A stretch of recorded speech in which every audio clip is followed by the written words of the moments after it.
Hello folks, Typhon Carter here, and I bring to you Jirachee's DPP Invitational. This is a round 1 matchup between twash and Emeral. Emeral is going by Yes Life No Game here. And as per usual, click disclaimer, and I say this every time. This tournament took place when Frostlass and Machamp were still legal in DPP, that is no longer the case, and Baton Pass was still banned at the time this took place. As for both these players, twash is a former DPP Cup winner and probably one of the more creative players in DPP as far as team choices go. Sometimes they're exciting, sometimes they're a little overcooked, but which version we're getting today, I am not sure. And as for Emeral, Emeral is a longtime French player, very solid player, and certainly has earned this spot here. That being said though, let's jump right into this. Hippowdon lead, Uxie lead. Interesting lead matchup here. Hippowdon indicating a stall team, and Uxie could be Scarf or a bulky lead, but Uxie showing it's not choice lock, telling us it's a bulky lead here. Both rocks are up. Obama Snow is brought out. That's going to be a threat to the Hippowdon. Jirachee is brought out as the Obama check, and Grass Whistles here. That is not a move you see on Obama Snow every day, but it's a really good way of getting around steel types, I suppose.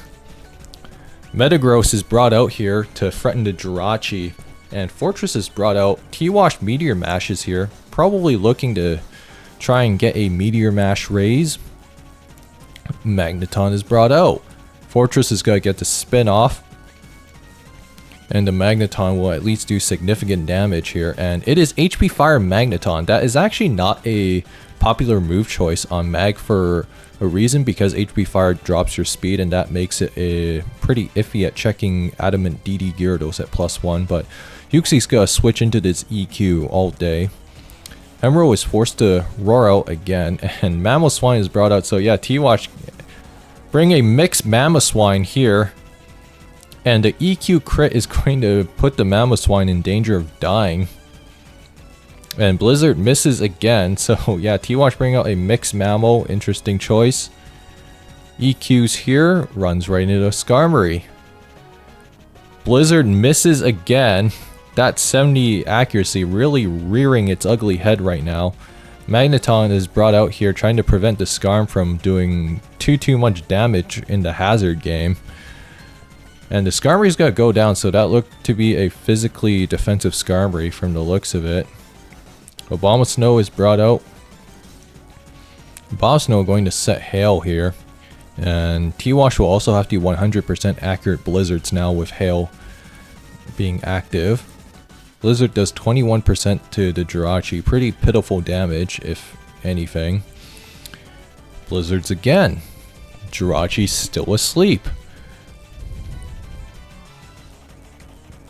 Is at 26%, so it will die to, it's in real danger of dying to Hail Chip now. And Emeral gets pretty unlucky with the sleep turns here, so the Jirachee has absolutely no shot at waking up. Clefable is swapped in as the Obama answer, but still takes 35%, so that's quite the damage, to say the least. And this Clefable revealed to be Wish, so probably Wish Protect Seismic Toss knockoff is my guess. And all twash's clicks so far of Obama Snow besides Grass Whistle is Blizzard, and Blizzard misses there.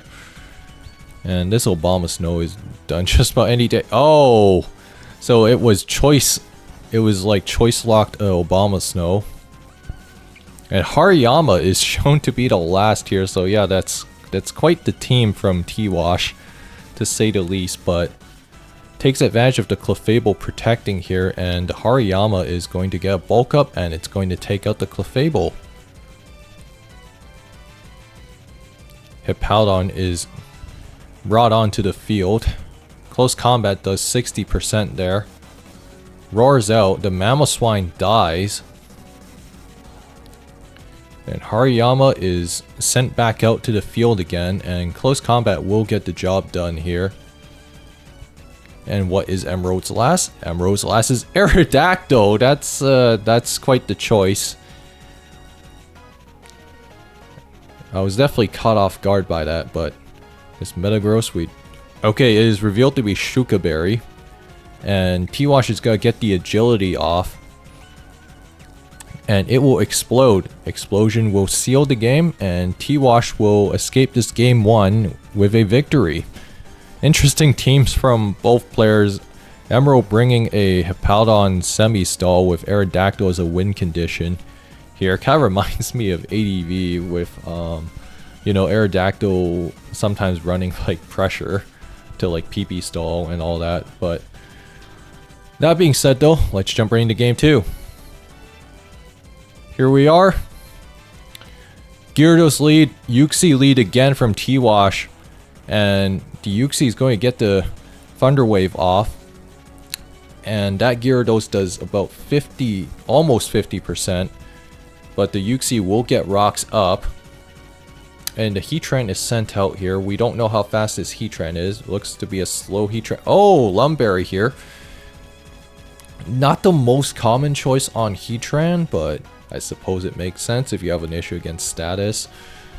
But Psychics here gets a lot of chip on this Gyarados. And this Starmie is going to be able to get the Rapid Spin off. And yeah, that looks like CB damage. That Waterfall did way too much. And T-Wash bringing an offensive Starmie. Nothing was shown here, and Hydro Pump unfortunately misses there. And the Rotom is shown to be Life Orb on Emerald's end, but the Lucario is going to crunch, doesn't quite kill, eats 88% from this T-Bolt, and from the looks of it, this Jirachee is going to get it done. Claydol is brought out here, and Claydol is going to get the trick off, tricks an Iron Ball onto the Breloom, and is going to get free Explosion off. So quite the hectic game, and Gliscor looks extremely dangerous. Jirachee is sent out here trying to deal as much damage to this Gliscor as possible, and it just dies to EQ. I'm not sure if that crit actually matters, but the Heracross is going to close combat here. Does not quite get the job done. Question is, what was T-Wash's last? As Emerald's Heracross is clearly Scarf, and Scizor is the last here. So that's going to wrap that up. That was quite the game, to say the least, with T-Wash winning this set 2-0, and you know, bringing out a Claydol of all things. And that's not a Pokemon you see every day. And Emerald's team even had some interesting techs like Lum Heatran, not something you see all the time. And then like the Life Orb Rotom, very cool set, very underrated Rotom set by the way. But that being said though, if you guys enjoyed this video, like, comment, subscribe, and I will see you guys next time.